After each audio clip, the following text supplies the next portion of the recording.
How you doing? Silver Sleuth here. Today we're going to talk about metal detecting basics. There's a lot of you out there that have never metal detected before, or maybe you're just getting into it and looking for some more pointers.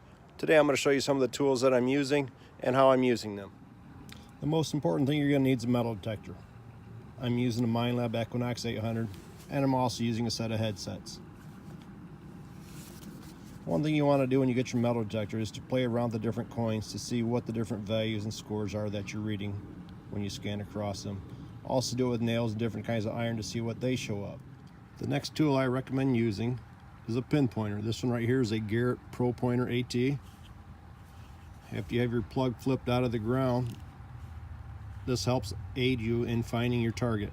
The next tool I'm going to talk about is my digger. This is a trenching shovel that I picked up from Home Depot for about $20. And as you can see, I've sharpened the edge on this. This aids when you're chopping through roots trying to find your coins. Once in a while you're digging around a tree or some heavy roots, and this will chop right through it and save you a lot of time and effort. I'm also using a hand digger. This right here is by Predator. Got this for Christmas, but as you can see, the front edge of this is sharpened also. Sometimes people are going to freak out if you come carrying that big old trench shovel in the yard. You're going to stick to a nice little scoop like this for doing nice little work there so you're not tearing up somebody's yard. Another tool that you're going to need is a pouch, some kind of pouch. This actually has a holder in it for my pin pointer. In the zipper there I got spare batteries for my pin pointer. Got a towel in there. Whatever else you may need, you can store in little pouches right there inside. Drop your coins, trash in there or whatever. I always take all my trash out, so I usually put a good share of trash inside this pouch right here. And as you can see, I have another tool inside my pouch. This is a little nylon toothbrush that I use for brushing my coins off so I'm not rubbing them. A lot of people carry squirt bottles for cleaning the coins. I need to get one of those. You find a treasure in the ground, you don't want to scratch it all up trying to rub the dirt off it. I like to wear gloves when I metal detect also. When you're digging in the ground, you never know when you may come across a nail or a piece of glass or something that may cut your hand. And I also carry around a towel. A little after cleanup of a coin or something. I also use it for my videos at the end when I'm doing show what I found. Okay, I switched locations so I can show you this next technique, which hopefully we're going to find something here. What you want to look for is a repeatable signal. As you can see right there, I'm hitting 13 right there. And then I'm going to rotate 90 degrees and try and repeat this also. A 13 on the Equinox 800 should be a nickel. Let's dig this up and see what we get. We're going to pinpoint it now. Right there.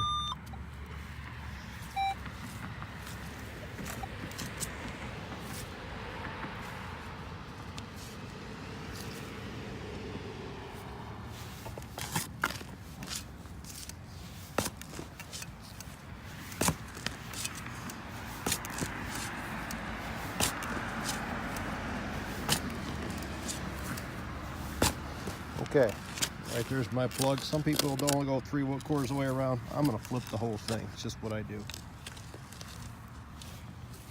And now I'm going to rescan this hole again with my metal detector. And right there, you can see my targets out of the hole and in that plug. So now I'm going to grab my pin pointer and I'm going to try and find this.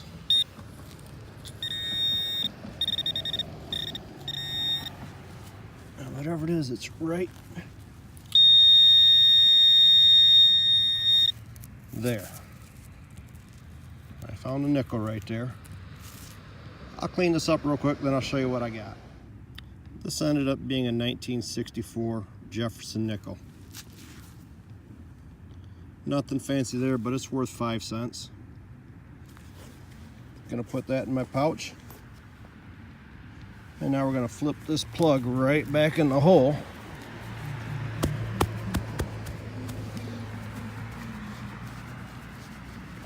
And the next time it rains, you won't even know that I dug there. Okay, what you want to do is slowly sweep back and forth, overlapping each time. Just a tiny bit, by about an inch maybe. That way you're covering the most ground. Well, we we just picked up a target right there. We're going to rotate 90 degrees on that. And now we're going to pinpoint that. Right there. We're going to dig right there and see what. Okay, I got my plug flipped out of the hole. We're going to check the hole. Noise isn't there.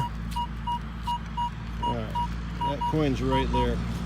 Now I'm going to grab the pinpointer out.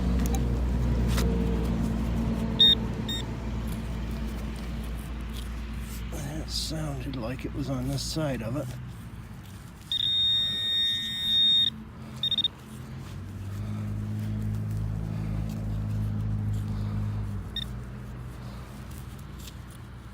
There it is right there. Oh, nope.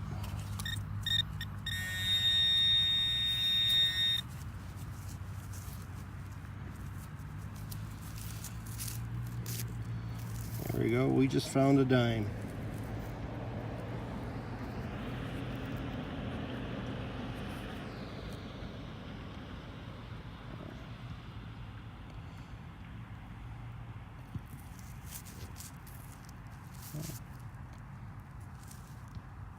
Let me get that cleaned up real quick. We'll check the year on this one. Got the date cleaned up on this. Looks like a 1998 Roosevelt dime.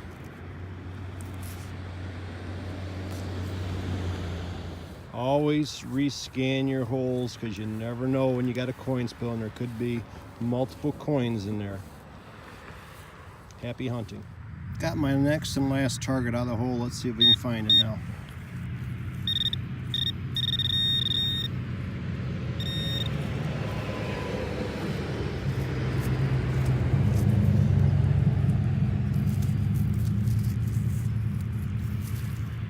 Get this cleaned up, we'll see what we got. This ended up being a Lincoln. It's actually what we call a Zinkin because it was after they switched to zinc coins back in 1982. What is weird is that one came from about 9 inches down, so they must have did some excavating here for that Zinkin penny, which is after 82, to be down 9 inches. That's going to be a wrap up. Hope you enjoyed my video. Happy hunting.